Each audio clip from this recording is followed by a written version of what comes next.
these are very important experiences. Yes. About half the people choose to come back and the other half don't. And a number of people who do come back are really marked by the experience. Yes. And some of them, in fact, do need counselling afterwards. I've had one or two people who have been so taken by the experience that they've actually wanted to die. But many other people, in fact, feel very positively about it. I will say something that maybe my children don't even. I'll be brave. I actually tried to commit suicide a year ago because I couldn't bear the feeling of non-existent in this life. I just don't feel belonging. Even when you see your my family, it's like a dream now, not a dream. What I went through didn't feel like a dream. This feels more like a dream. This feels like hell. We're in it now. This is very painful for you to hear. I know. It's, I didn't know this, but as I say, she's changed now. She's very distant, and as far as I say, no one can really believe it, you know.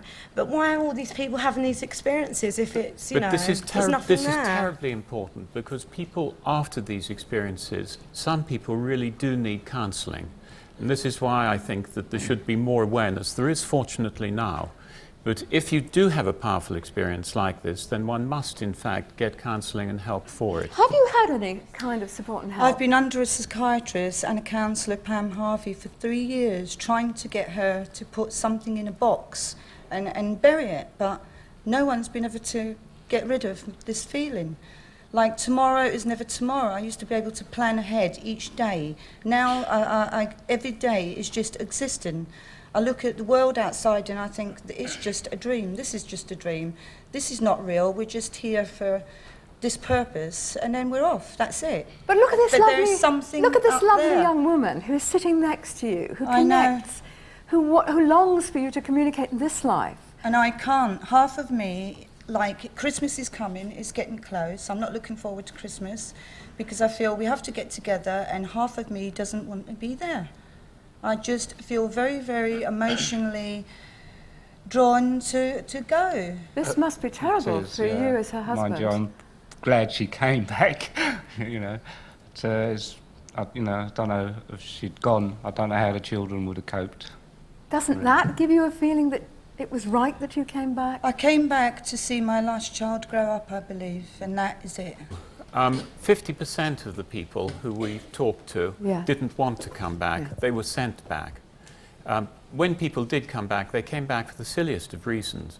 One person came back because she felt that she had to do the ironing for her husband. Another person... Can I ask Steve, I think you don't believe that this is I mean, I've known people in the 70s who had drug-induced experiences, which for them became of cosmic significance, if you like, and where for them these experiences became more real than reality, and they wanted to return to those drug-induced experiences. The fact that an experience seems supremely important, that it seems even more real than reality, still doesn't testify to its objective reality. And these people clearly had problems. I mean, they needed counselling and in some cases died. But there is one difference between the drug-induced ones and these ones, and that is people's lives are transformed in general for the better in the majority of cases. I knew people who took, I'm not recommending it at all, but I knew people who took LSD and as a consequence of that experience became Buddhists or took up religion because of the insight that they felt that gave. The spiritual effect doesn't necessarily mean that this was an out-of-body, after-death experience. Let me just ask you, Jeffrey. Yes. You were very, very young when it happened to you. Yes, I was 4 years old, and I had died on a Friday night. And because of the religion I was in, they wouldn't bury me. You were Jewish? Yes, and I was asked to have a post-mortem, as it were. Yeah. But my mother said, no, it'll have to wait till Sunday. So I was put into a morgue from Friday afternoon in the winter time to Sunday morning. At 10:30 I came awake, half an hour before the post-mortem was due. And that was remarkable good timing. It was rather good. Yes. You might say I had to meet a dead end sort of thing. Deadline, yes, deadline, absolutely, yes. But what do you remember of those days when you were in that coffin? Well, you see, one of the points brought out is about what one sees, information. Well, this was 1942. I went out of my body into space. Now, this is the point. I don't think anybody had seen Earth outside of space in those days. And I saw a blue and white ball turning in space. Just like When the I astronauts have yes, seen. when I first saw the Gemini dockings, I actually leapt over the couch because I thought, my God, up until then, it was just parents telling me, oh, you've had a dream, forget it, it's not important. How do you feel about that? Esther, you spoke about after-death experiences. That's a misnomer.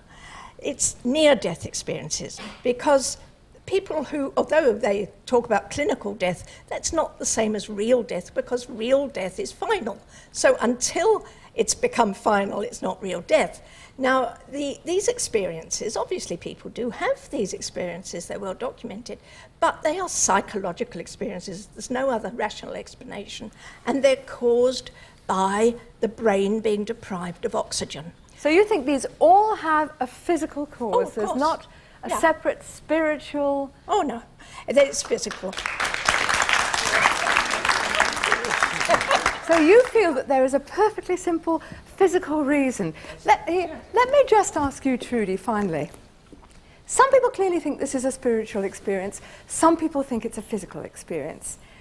Do you think, either way, that it helps you in some way to go on living, to have had this experience of almost dying? Has it helped you? It's not the experience of almost dying, because I've had that again, without a near-death experience attached to it. It's had a profound effect on my life.